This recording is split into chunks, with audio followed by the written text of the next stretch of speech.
Hey everyone, welcome back to Beyond the Viewport.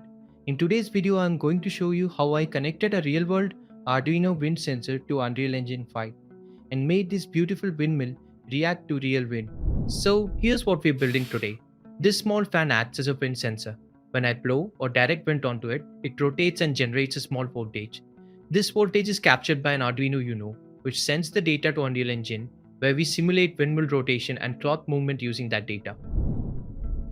It's an awesome DIY R&D project using a simple motor, potentiometer, and some smart logic.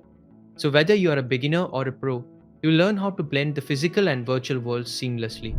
Arduino Uno, the brain of the system, a microcontroller that reads the analog input from our fan setup and sends it over serial to the PC. DCmotor, we're using it in reverse. Instead of spinning it with power, we're letting wind spin it to generate a voltage. This voltage acts as a wind signal. Potentiometer.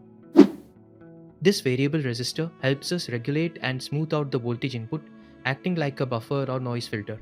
Diode. This diode protects the Arduino from reverse voltage spikes coming from the motor, especially if you blow hard or spin the fan quickly. It ensures current flows only in one safe direction. Breadboard and jumper wires. All components are connected safely and easily on a breadboard using male-to-male jumper wires. The motor's positive terminal is connected to one end of a port. The other side of the port goes to ground through the breadboard. The center pin of the port connects to analog pin A0 on the Arduino. A diode is placed between the motor's negative terminal and Arduino GND to block any reverse current. The Arduino is connected to your PC via USB. It reads the analog voltage and sends the wind data to Unreal Engine. Now let's take a look at the Arduino code that reads the wind input and sends it to Unreal Engine. First, we include the software serial library and create a Bluetooth object named BT using digital pins 10 and 11. This lets us send data if we plan to use Bluetooth module. Next, we define wind pin as A0, which is where we connect the output from the potentiometer. This represents wind speed.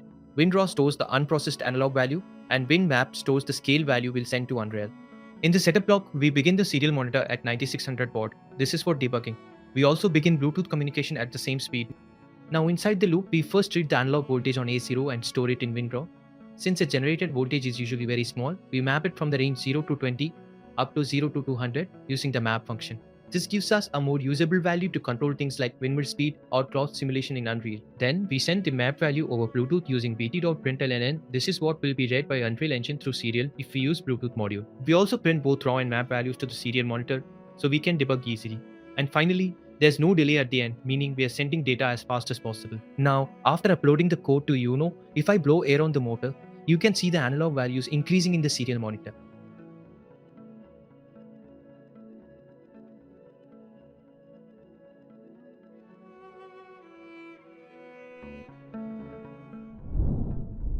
To connect Arduino to Unreal Engine, I built a custom plugin called Analog to Digital. This plugin lets you read serial data directly into blueprints. No need to write a single line code. It supports reading from COM ports, passing values, and even sending strings back to the Arduino. So before jumping into the blueprint part, make sure you've installed this plugin and enabled it inside your project. Inside my active blueprint named BP_windmill, I've added logic to open the serial port and manage communication flow. The node we start with is open serial port with flow control, where I specify the baud rate, DTR, and RTS values. This node checks whether the port is open. If the connection is successful, we set our mySerialPort variable, flush any previous data, and print a success message in the log. Otherwise, we print an error like port not connected, so we know something went wrong with the COM port. It's essential to close the serial port before quitting Unreal Engine. If you don't, the COM port might stay locked and become unusable until you restart your PC. That's why I've added logic under the event 10 play node. This catches when the game or simulation ends and automatically runs two nodes. Serial print line to show that the program ended intentionally, and then close serial port to properly release it. This way, the connection is clean and safe every time. Inside the event tick, I'm using the serial readline node to fetch data from Arduino every frame.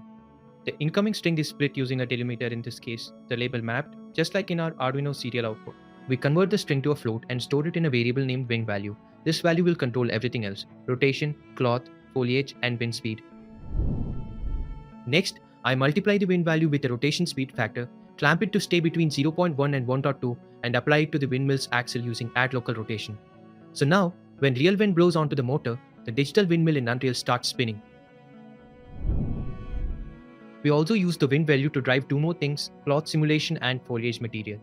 For foliage, I use a material parameter collection with a parameter named wind intensity. This controls the strength of the simple grass wind node inside the material graph. So as wind value increases, the trees and grass start swaying more dynamically. I also added Unreal's cloth simulation system for things like hanging cloth or flags. That's driven by a second float multiplied and clamped from the wind input. As a bonus interaction, I added a light switch logic using the second value from Arduino. When that value is 1, it turns on point lights in the scene mimicking storm-based lighting or day-night transitions.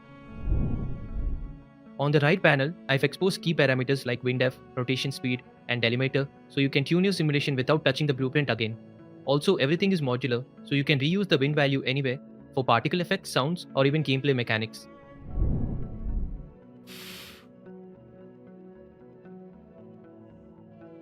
So that's how I converted a real-world wind input into a fully interactive Unreal Engine environment with rotating windmills, moving cloth and dynamic foliage, all powered by a small Arduino fan. If you like this setup, feel free to try it out and make your own wind-powered simulations.